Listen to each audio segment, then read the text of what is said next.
For those who know, we actually read we're doing a short session in Mark. Hopefully you've read your schedules and have been reading. And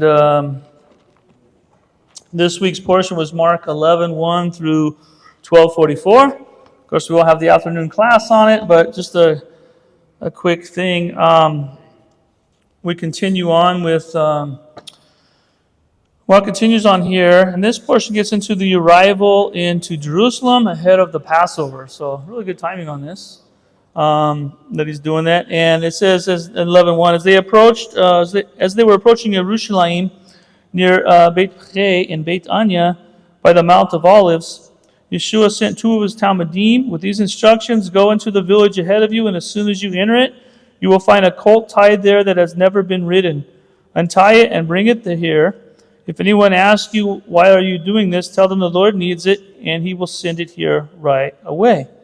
And so that's how it begins, and it's leading up to his time in Jerusalem. If you go to the book of John, you know he came in 6 days before, and then like 4 days before, as you see here, he starts getting inspected by the Pharisees, the Sadducees. Everybody's questioning him doing it.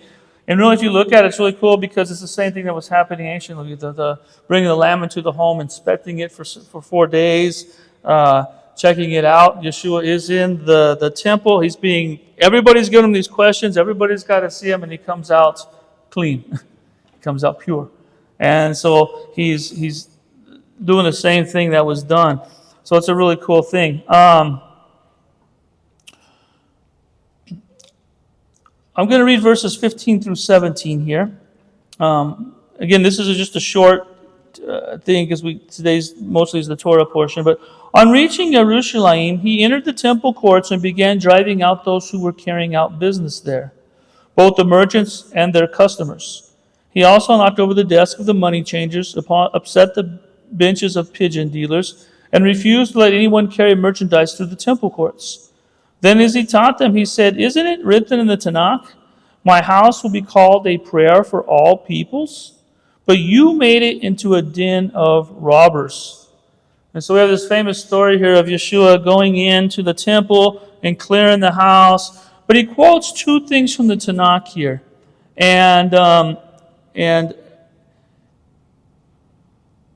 let's look at both of those real quickly. Isaiah chapter 56. Because they're interesting scriptures. And if our Messiah quotes them, we should be looking at them. Isaiah 56, starting in verse 6. Now you can imagine, I think we have studied the temple before. It became, you could look at Ederstein's books and stuff like this, but yeah, it become a business, okay? There was things going on. Jeremiah talked about that in his time. We always have to guard against this. Whenever we have a house of worship, whenever we have a place of doing that, we have to be careful to guard that it doesn't become a business, basically. And it can fall into that. And that's what he comes in, they're doing stuff. "Oh, your offering's not good enough. We've got one here." All kinds of things were going on. But he says here, he reminds them the purpose of it. And it says in Isaiah 56, he's going to quote verse 7, but 56 says, and the foreigners who join themselves to Adonai. So here in Isaiah, he's talking about but it's not the Jewish, it's not the natural part of Israel. "And the foreigners who join themselves to Adonai to serve him, to love the name of Adonai, and to be his workers, all who keep the Sabbath and do not profane it, and hold fast to my covenant, I will bring them to my holy mountain and make them joyful in my house of prayer. Their burnt offerings and sacrifices will be accepted on my altar, for my house will be called a house of prayer for all peoples. Adonai Elohim says, He who gathers Israel's exiles, there are yet others I will gather besides those gathered already." What a beautiful thing.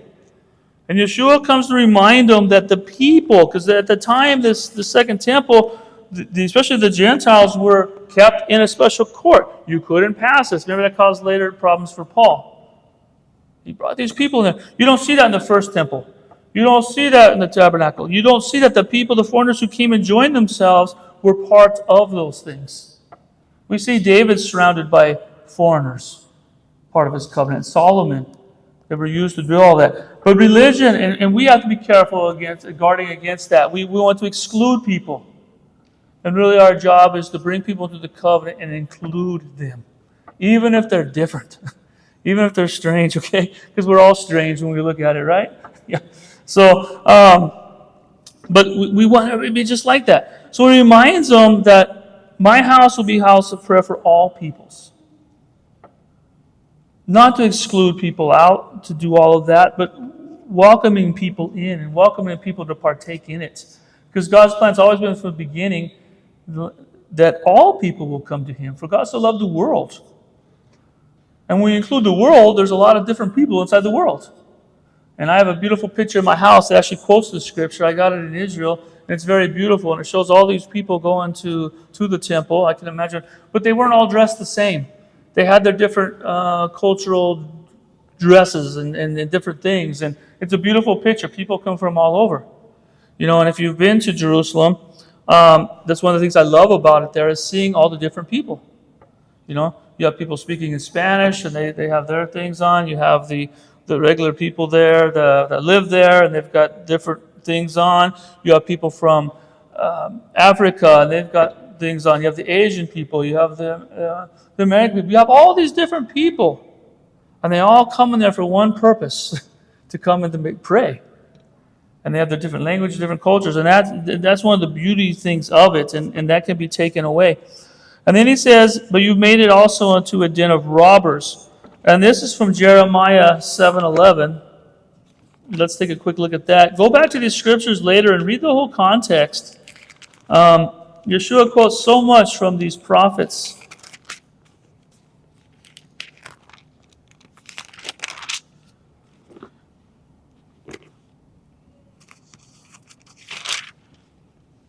He says, do not regard this, let's see here. I'm going to start in verse 1. This word came to Jeremiah, Yirmiyahu from Adonai. Stand at the gate of the house of Adonai and proclaim this word. Listen to the word of Adonai, all you from Yehuda who enter these gates to worship Adonai. Here is what Adonai Zevuot, the God of Israel, says. Improve your ways and actions, and I will let you stay in this place. Don't rely on that deceitful slogan, the temple of Adonai, the temple of Adonai. These buildings are the temple of Adonai. No, but if you really improve your ways and actions, if you really administer justice between people, if you stop oppressing foreigners, orphans, and widows, if you stop shedding innocent blood in this place, and if you stop following other gods to your own harm, then I will let you stay in this place, in the land that I gave to your ancestors forever and ever. Look, you are relying on deceitful words that can't do you any good. First you steal, murder, commit adultery, swear falsely, offer to Baal, and go after other gods that I haven't known. Then you come and stand before me in this house and bear my name and say, we are saved, so that you can go on doing these abominations? Don't you regard this house which bears my name as a cave for bandits? I can see for myself what's going on, says Adonai.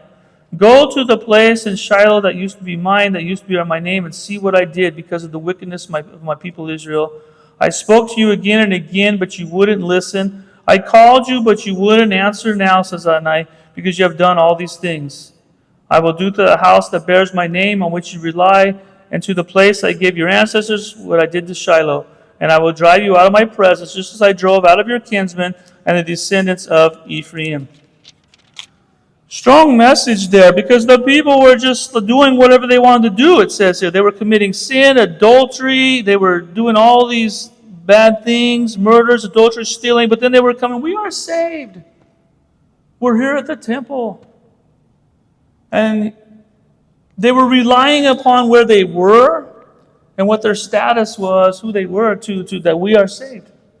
And how can we apply that to ourselves today? Yeshua can speak that to us, and we have to be careful not to do that. Do we live our week in a week full of sin, of doing things, and then we come into the house of God on Shabbat? Well, I'm keeping Shabbat. I'm good. I'm saved. I don't. Go to Jeremiah. No. No. It's not that. This has nothing to do with it. It's our lives have to be transformed by God Himself. And Yeshua was reminded of that. So we have to remind ourselves of that. We have to. This is what I love about the lifestyle of the cycles of the Moedim, of the feast, because when we come around to the fall feast, we're reminded, we go through that whole liturgy of sins and that we confess, that we go through and we say, because we need these reminders all of the time. Because we become, as the people maybe were there, it's just part of our life. We do this, we do that, we're okay. And so Yeshua's reminded them, no, my house is for all people. Let all people come. Don't hinder people. And also, don't be a place where we have robbery. We're doing wrong. So those are two cool scriptures you can check out later. I'm going to read another portion here. Since I'm doing both portions, I can get away with it. I'm not held to my... So in 12:13, you have the inspection from the Parashim. Next, they sent some of the Parashim and some members of Herod's party in order to trap him with the question. In 12:18, then you have then some of the Sadducees came to him, and they tried doing him. We get to verse 28. It says, one of the Torah teachers came up and heard them engage in the discussion. Seeing that Yeshua answered them well, he asked them, with what is the most important mitzvah of them all? Yeshua answered, the most important is Shema Israel, Adonai Eloheinu, Adonai Echad. And you are to love Adonai your God with all of your heart, with all of your soul, with all your understanding, with all your strength. And the second is this, you are to love your neighbor as yourself. There is no other mitzvah greater than these. So, I put this in here because this is very important to understand. This is one of the reasons we emphasize the Shema, because Yeshua did. Yeah. Typically in a setting, the Amidah is the highest setting, and Shema can be...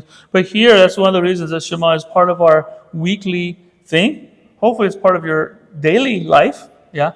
For many people, it's waking up saying the Shema, okay? Going to bed saying the Shema. Okay, everybody has a little bit different halakha on that, but that's something that should be on our list. Why? Because it was important to Yeshua. And the Shema itself, we talked about this a little bit. It's not just the words. It's not just the phrase. What was he telling them to hear? Hear, O Israel, when he says it. Hear what he said on the mountain. It includes all of the commandments. It includes all of the 10 commandments, the 10 words. It includes all of that. And he puts it into a little fraction here. So it is we have to love Adonai. So wake up with this on your lips. Wake up. I desire to love God with all of my heart, with all of my soul, with all of my understanding, with all that I have, with all of my strength. When you resolve to do that every morning, it sets you on a good path. And then the hard part is sometimes, and to love my neighbor as myself, as yourself. And help me to love people today. Help me to love them as I would treat myself. That's the hard part sometimes. But it is very important that Yeshua mentioned it. So we must not neglect that. It's one thing to love God, but we're also to love our neighbor as ourselves. And so he reminds us that. And the last part I want to read is verses 38 through 44 in the same chapter. It says, the great crowd listened eagerly to him as he taught them, and he said, watch out for the kind of Torah teachers who like to walk around in robes and be greeted differentially in the marketplaces, who like to have the best seats in the synagogues and take the places of honor at banquets, who like to swallow up widows' homes while making show of praying at great length. Their punishment will be all the worse. Then Yeshua sat down opposite the temple treasury and watched the crowd as they put money in their offering boxes. Many rich people put in large sums, but a poor widow came and put in 2 small coins. He called his disciples, his Talmudim, to him and said to them, yes, I tell you, this poor widow has put more in the offering box than all the others making donations. For all of them, out of their wealth, have contributed money that could easily spare. But she, out of her poverty, has given everything she had to live on. And that's how he concludes this portion that we're doing. But it's the call of discipleship. Yeshua gives us here, as Yeshua's been giving us, the cost of discipleship. There is a cost to being a disciple of Yeshua. There is a cost of following him. We are different than the world. We should be different than the world.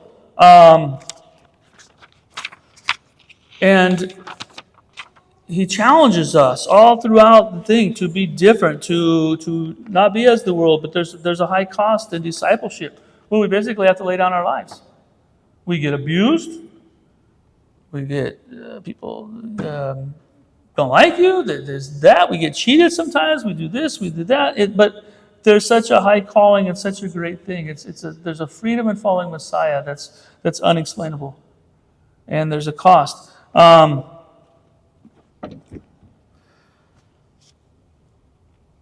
And I'll stop there. I was going to stop there and we'll go to the Torah, okay? So, I'm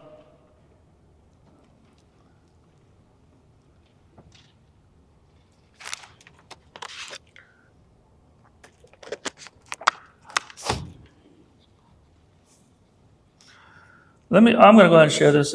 It's personal, but I'm not going to share all the details. You can talk to me later about the details, but if you want to talk to me later, I've had 2 decisions in the last 2 weeks based off of Torah.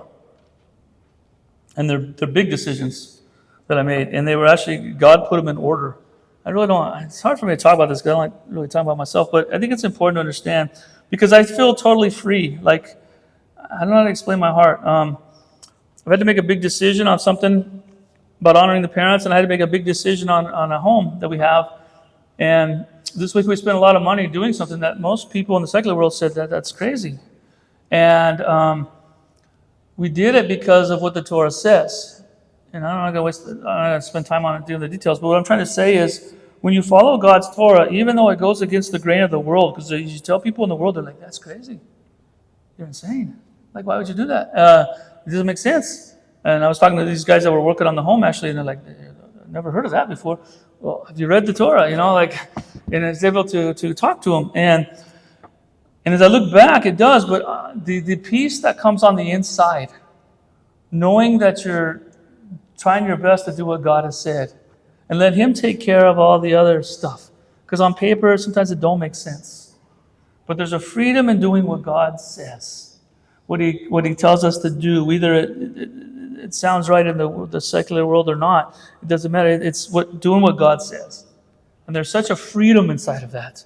And such a joy. And so people probably think I'm crazy, but we did something wild this week in being, and I'm like happy about it, And it's fantastic. So what I'm saying is when you come across Torah things and God's showing in your heart to do it, do it.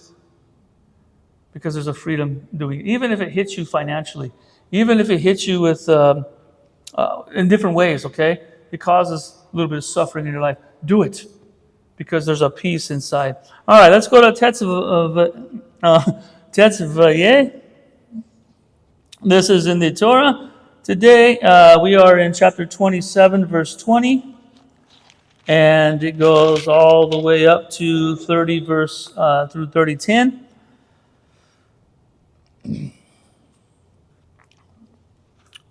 John 5:46 says, "For if you really believed Moses," Yeshua speaking, "you would believe me, because it was about me that he wrote." Okay? This is key to our understanding of the Torah. Because what Yeshua said, when I look at this, he says that what Moses wrote is about me. We must see signs of Messiah inside the Torah. Yeah. It doesn't mean, I don't think we have to go extreme, that every little dot and every single plank is Yeshua, okay? But the stories of things in here do that. As I read this portion, it's got Messiah all over it. And I'm just going to read a little bit of it. The title of it is "You Shall Command." And last week we talked about the tabernacle articles. I'll remind you again that God speaks more about the tabernacle and the furnishings in it and about the people that are going to be serving in it than He does all of creation. And it's for us to examine ourselves and to, if we are a living tabernacle for God, we should have our lives, we should take it serious. Because it's very serious what went in the tabernacle and what could be in the tabernacles and all the regulations and stuff. And we have to apply that to our lives also.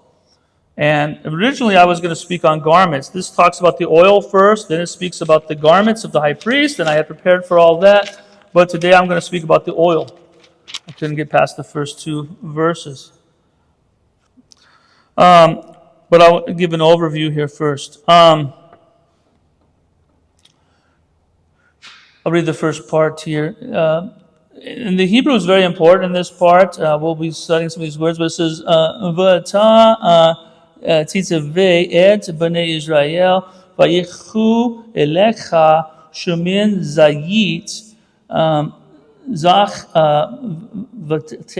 vatit, lamor lachaalot ner tamid. Now you shall command the children of Israel, and they shall take for you pure pressed olive oil for illumination, to kindle the lamp continually. In the tent of the meeting, outside the partition, is near the testimonial tablets. Aaron and his sons shall arrange it from evening until morning before Adonai, an eternal decree for their generations from the children of Israel.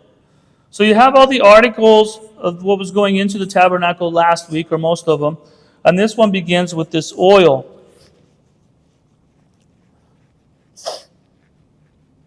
And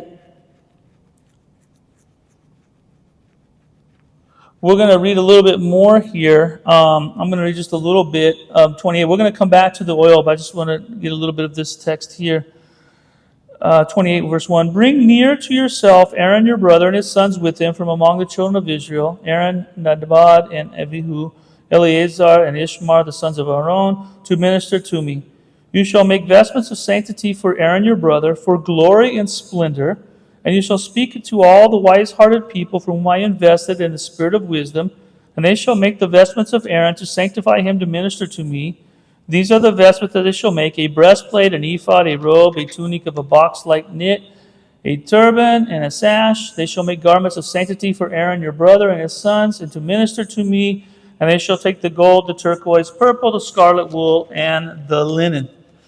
And if you continue on, he goes, read the Torah, it talks about the ephod and the settings of the breastplate and the robe, and it goes into much detail, the head plate, and all of these things.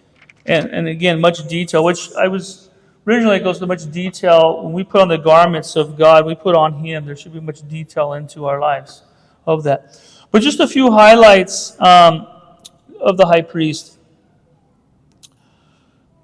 And then we'll go back to the oil. Verse 2, it says, for glory and splendor. Some might say for honor and beauty.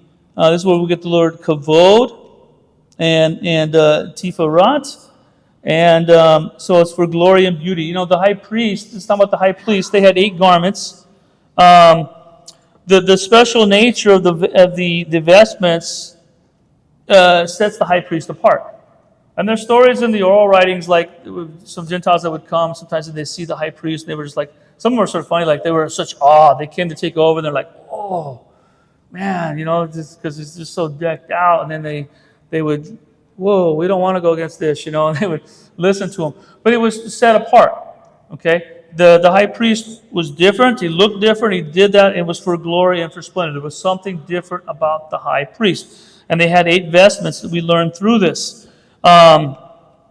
On Yom Kippur, they wouldn't wear all 8. They would strip down to basically 4 of them, just like the rest of the priests on the white. And so there's a whole thing on that. But they had all of these beautiful things, and each one of them has a purpose and a reason. Just a few highlights from it, though. Verse 12, it says, Aaron shall carry their names before Adonai on both his shoulders as a remembrance.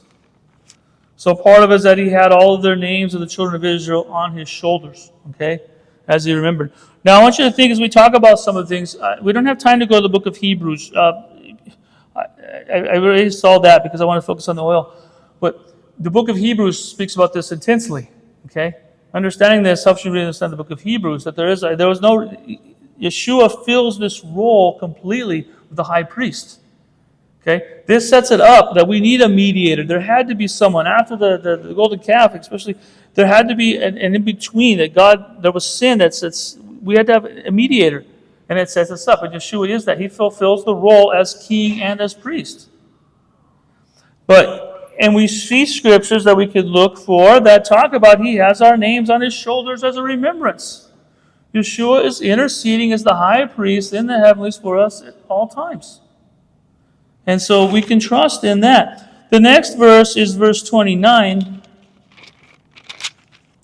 It says, Aaron shall bear the names of the sons of Israel on his breastplate of judgment when he enters the sanctuary as a constant remembrance before Adonai.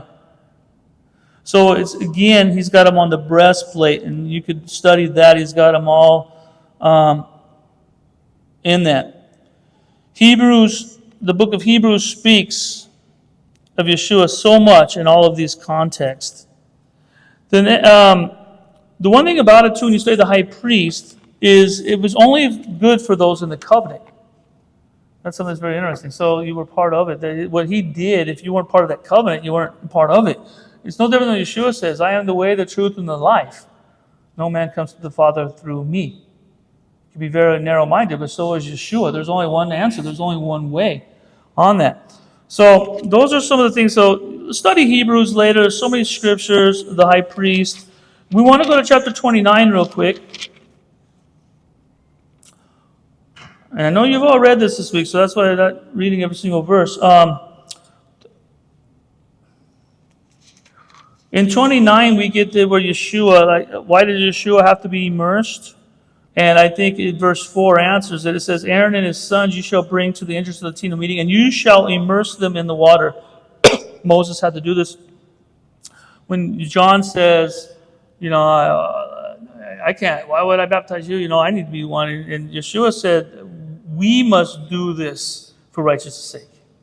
He was, again, keeping the T is the living Torah. So he had to, I think John understood that. He had to be part of that because that's how the Torah did it. But I want to go to, man, there's so much in here. 38 and 39 of this chapter begins a new section. It's all, the rest of it's all about how they started the priesthood and had the thing. But this is what you shall offer upon the altar: 2 sheep within their first year every day, continually. You shall offer the 1 sheep in the morning, and the 2nd sheep shall you offer in the afternoon. This is what they call the daily offering. It's a very interesting offering. You can go into details like with Edersheim. But they burned the 1 lamb in the morning. They would burn 1 lamb, and then it'd be all day, and then they had another lamb coming. And if you really looked into this deep, there's a continual burning of this lamb, sheep. And it doesn't stop. And it's a reminder of Yeshua, who is the Lamb of God. He doesn't stop. And what's interesting to me about it is there's 2, and I was trying to think about that. And so some of the concepts, since there's 2, it represents both Yeshua as Messiah, the son of Joseph, and Messiah, son of David. We sing about David today. In both of his things. In both of them, he has a purpose of the Lamb of God who suffered all of that, and he's going to come back also as the great Lamb. So there's some interesting things in there. So, and that's sort of how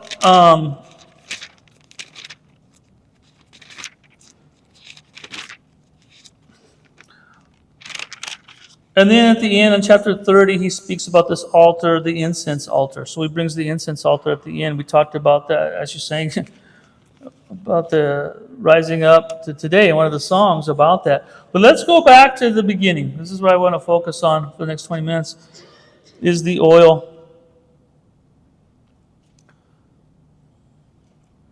I forgot. 1 second.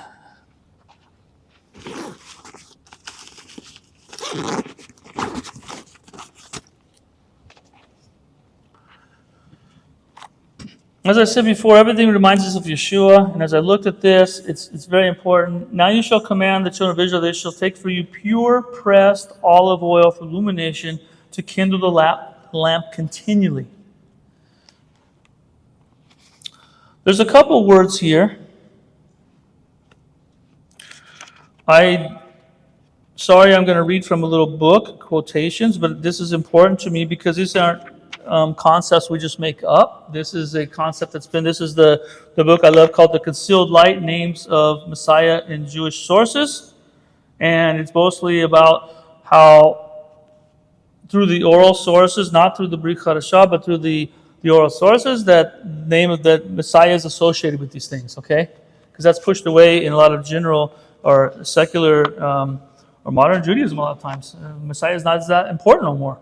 He's the most important thing to us, and it's always been, and there's certain things, and so when we say like this represents Messiah, It's not just it's a thought we came up because we wanted to apply it to Yeshua. It's actually a plot that's been by the sages have talked about for a long time. So that's what I want to read. So I'm just going to read a few thoughts. The first word is shemin we come across. It's actually the 8th word in this parashat, which to me is very interesting. It's the 8th word is oil. The word is shemin in Hebrew. And I'm just going to read it. It says, Messiah as oil, shemin, comes from the list of materials that constituted the tabernacle. Among the other things, God says to Moses, speak to the children of Israel that they shall bring me an offering, oil for the light. Exodus 25, verse 2 and 6. The phrase oil for the light intrigued commentators who wondered about the need for light in the place where God dwells. Okay, so there's a whole, I'm not going to read all of this, but there's a whole discussion. Why, if God dwells there, what do you need a menorah? Why do you need oil? Why do you need a light? So this begins a whole discussion, okay? And I'm going to jump down here. It is written, oil for light. This is King Messiah. As it says, I will make the horn of David grow. I will prepare a lamp for my anointed. Psalm 132:17. And this all comes from the Midrash. The words lamp and my anointed are viewed as synonyms of oil, since both lamp and anointing require oil. More specifically, a lamp can only be light as if it has oil. Messiah can be viewed as light, since he too shines with oil. Hence the image, arise, shine, for your light has come, Isaiah 61. This means that the very name Messiah, Mashiach, which means anointed, can be replaced with the name oil. The oil for the lamp of the tabernacle and for anointing had to be pure olive oil. This unique requirement of using only one type of oil has led to seeing the olive tree as representing the Messiah. Oil for light, this is King Messiah, who is called the green olive tree, lovely and of good fruit, Jeremiah 11:16. And he is also called pure oil of pressed olives, Exodus 27:20. Since out of darkness he will be a light for Israel. As it says that you may go to the prisoners, go forth, Isaiah 49:9. As it is also written, the Gentiles shall come to your light, Isaiah 63. The last interpretation gives a new meaning to the concept of Israel as a light for the nations. Though some will say that Israel will be a light for the nations if they succeed in living a moral life beyond reproach, the Midrash above believes that the nations will respond to Israel's divine calling only through the Messiah. You get that? Only through the Messiah, the oil that becomes the light of Israel, which shines in her midst for all people. The connection with Israel, I love this because he says that Israel will be a light. We'll be like attracted to Israel because of their great following of Torah, the great customs, the great halakha. Sometimes we follow. That's what we want. No, the reason the foreigners, the nations will be attracted to Israel, to following the God of Israel, is because of Messiah. That's what their own writings say. And that's the truth. Who honestly would be interested in some of the things that we're interested in if it wasn't for Messiah? Yeah.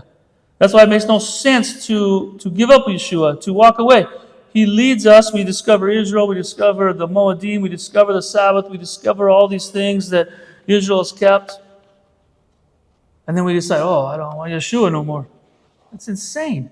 It's Yeshua is the one that brings us to these things. Yeshua is the one who brings us to a place to understand these things. And so I love that. That's shemin. The ninth is zayit, which is olive. I'm going to read about olive now.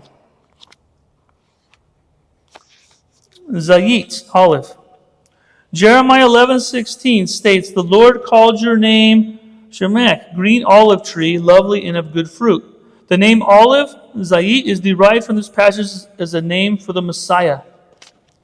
Olive is not just the tree, but the fruit and its produce. Oil God commanded to be used for the lampstand, the menorah. Attempting to understand, and you shall command the children of Israel that they shall bring pure oil of pressed olives for the light, to cause the lamp to burn continually. The sages asked, why was it prohibited to bring other kinds of oils, such as nut oil, which was likely even more expensive than olive oil? Their answer was that since God requires only olive oil, it must have some unique quality, hence not just oil, but pure oil. The sages noted that it says the light and not just light. They further noted that the oil causes the lamp to burn continually. The conclusion is that the olive oil lights the world. And this is from the Midrash. Olive oil resembles Messiah this way. And in another way, it's like olives that serve their purpose only after being duly processed. So Messiah will only accomplish his purpose after being ground, then pressed, and crushed between two stones. Much like Israel, Messiah's light will be seen throughout the world only after his great suffering. And this ain't from the Brit Chadashah. This is from the sages' writings from the Midrash. Do you get that? Messiah is oil because the oil had to be, it's special. It had to be crushed. It had to be used for a special purpose. And Messiah will have to suffer. Messiah will have to do this. And then there's one more word which we had. It was ner, which was the second to last word in this first verse. Ner is lamp. Can be translated as lamp. Messiah as lamp, ner, is found in there. I will make the horn of David grow, and I will prepare a lamp for my anointed. Psalm 132:17. As one of the sages says, horn means strength and kingdom. This is learned from I will cause the horn of the house of Israel to spring forth, Ezekiel 29:21. And from him he will give strength to his king, and exalt the horn of his anointed, 1 Samuel 2:10. And he spoke this verse about the future Messiah, which is why he said, I will make. In other words, although he withered, I will make it grow. I will prepare a lamp for my anointed. Like he said, that my servant David may always have a lamp before me, because the king is like a lamp that lights for the people. Psalm 132 again. The lamp the psalmist talks about was not an ordinary one. Most likely he has in mind the lamp, the menorah, that was part of the tabernacle, the lamp that was to burn continually, Leviticus 24:2. The lamp actually had 7 lamps that had to burn without ceasing. This lamp, which is also called the continuous lamp, near Tamid, did not stand in the most holy place, but in the holy place, as it says, the lamp to burn continually in the tabernacle of meeting outside the veil. Trying to understand why the most holy place was actually unlit, the sages conclude that people are the ones who need light, not God who dwells in the most holy place. You find the one who is in darkness sees what is in the light, but the one who is in the light cannot see what is in the darkness. But with God it is not so. Since he is light, and light camps around him, and he sees what is in the light, and he sees what is in the darkness, as it says, he knows what is in the darkness, and light dwells within him. Daniel 2:22. God said to Israel, my sons, in this world you need the light of the temple in which your light lamps. But in the future, because of that lamp that you were lighting, I will redeem you through Messiah, who was likened to a lamp. As it says, I will prepare a lamp for my anointed, for my Mashiach. According to the light that comes out of the menorah, or the lampstand it represents, the representation of Messiah, that light is which enabled entrance to the most holy place. Think about that. Before they went to the holy place, before the high priest could go into the holy place, there was a menorah who had light there.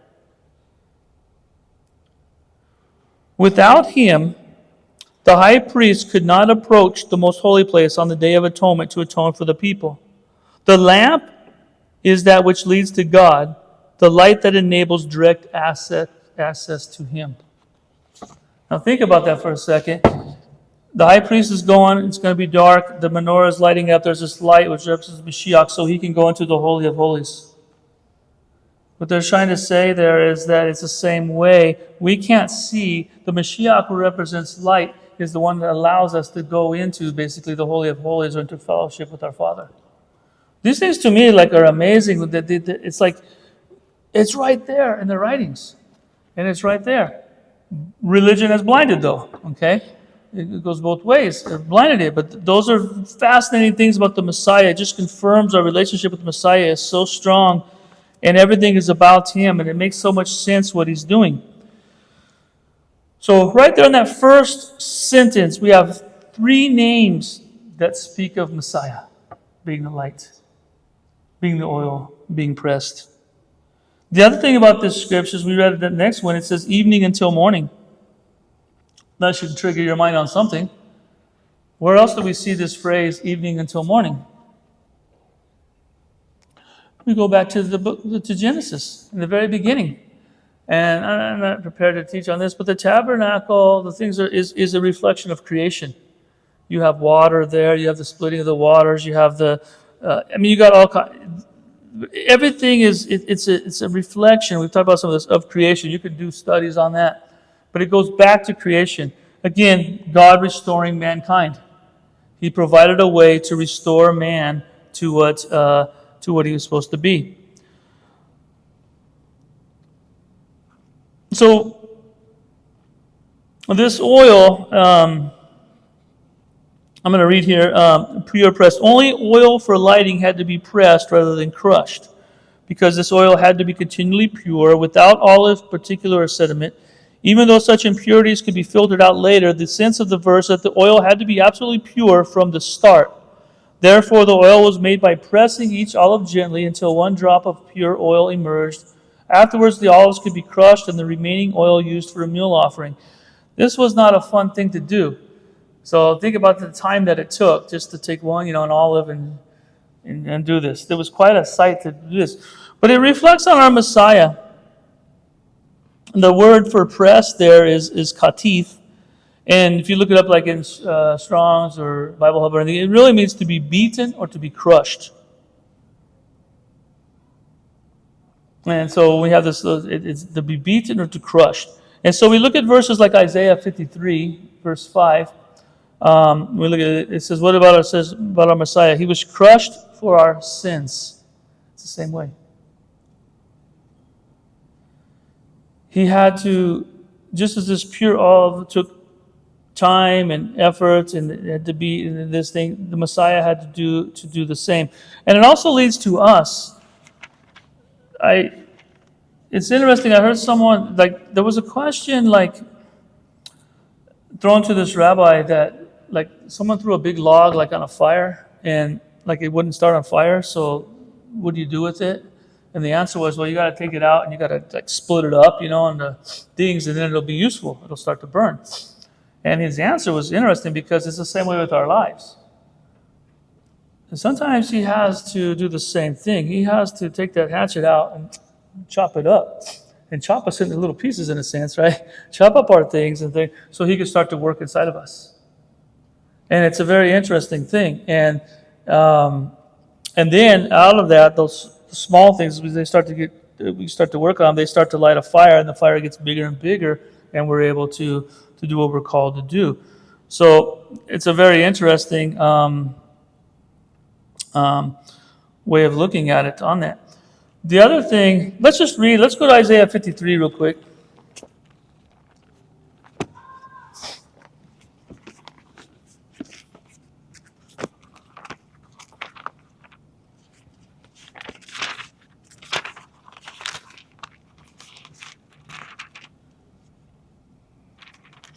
It's good to read out Isaiah 53 sometimes because it is skipped. If you go with the daily readings in the Haftorah, it's missing, okay? In the Haftorah readings, it stops at 52:10, and it picks it back up at 54. What I'm going to read is to be a lot of religious Jewish people, the reason they find Yeshua is because they're curious and they read this portion. So I'm going to read it to have it. So I'm going to start in verse 13. See how my servant will succeed. He will be raised up, exalted, highly honored. Just as many were appalled at him because he was so disfigured that he didn't even seem human and simply no longer looked like a man. And so now he will startle many nations. Because of him, kings will be speechless, for they will see what they have been told. They will ponder things that they have never heard. Who believes our report? To whom is the arm of Adonai revealed? That's that word Zorah again. That's what's going to be on our Seder plate.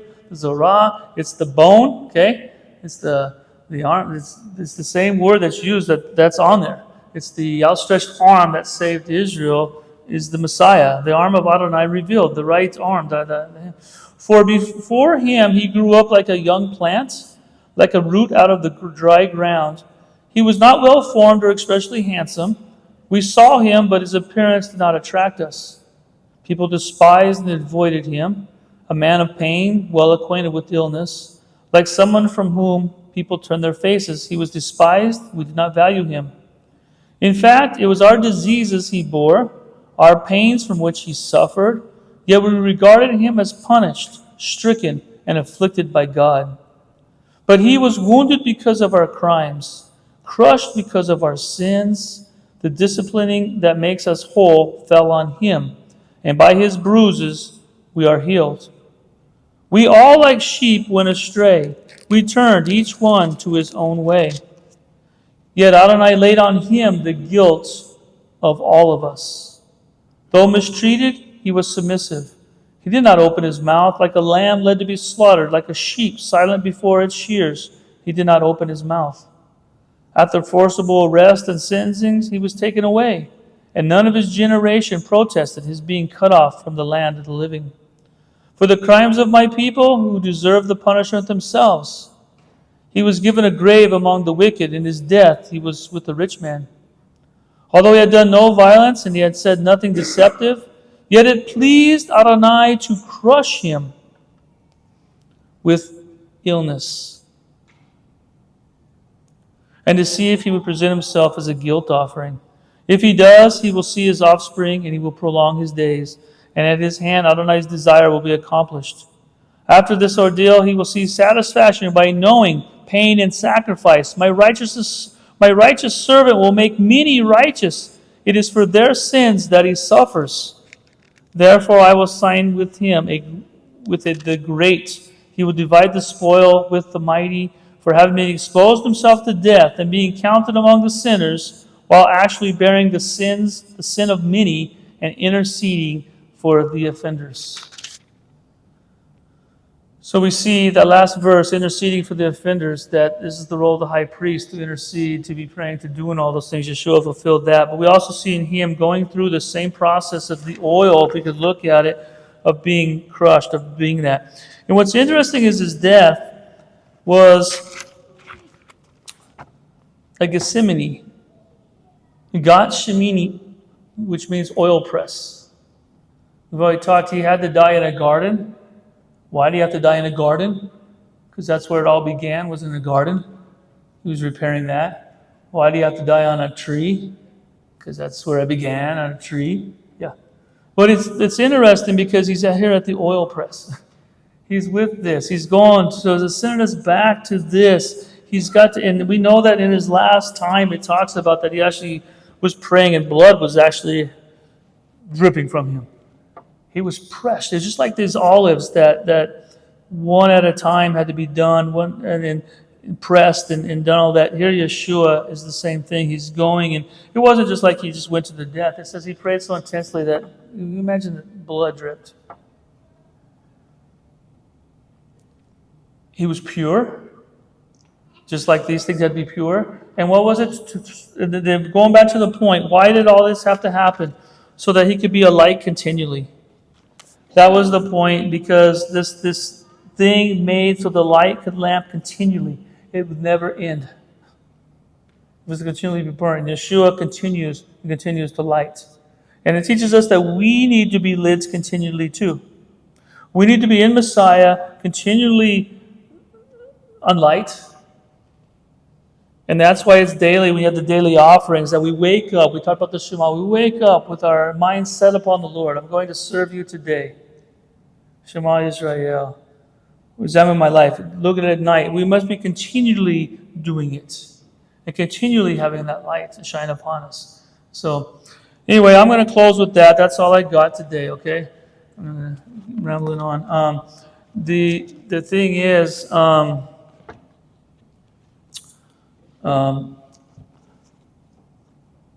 for me, that Torah is, what an awesome God we have. You know, everything you think about Yeshua, you know, you used to read it like in the Brit Chashah, but the Torah speaks of it too. And just what an awesome God that he went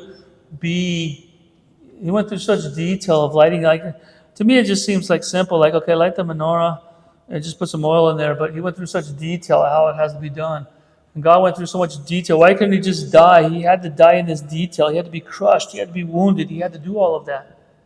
And it's just an awesome God that there's so much detail inside of it. So it shows me that we have to have detail in our life. We need to really examine ourselves, really ask ourselves where we need to be closer to Messiah at, be willing to be crushed at times, be willing to do that and pressed and let the good oil come out so the lamp can be lit.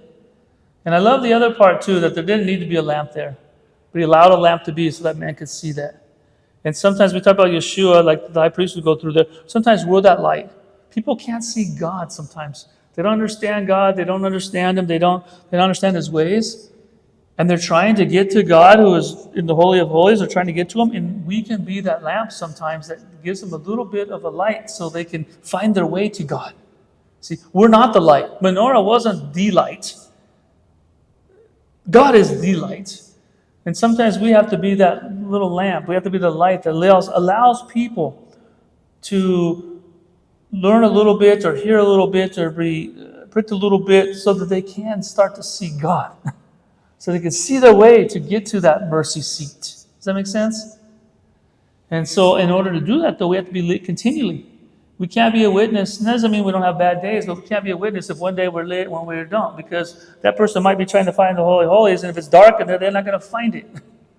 So we must be continually on a light for the Lord on that. So, all right, we're going to stop there, and we're going to do our... don't forget, 1 o'clock, we'll have, right after Oneg, whenever we finish Oneg, come on in here, and we're going to read the book of Esther.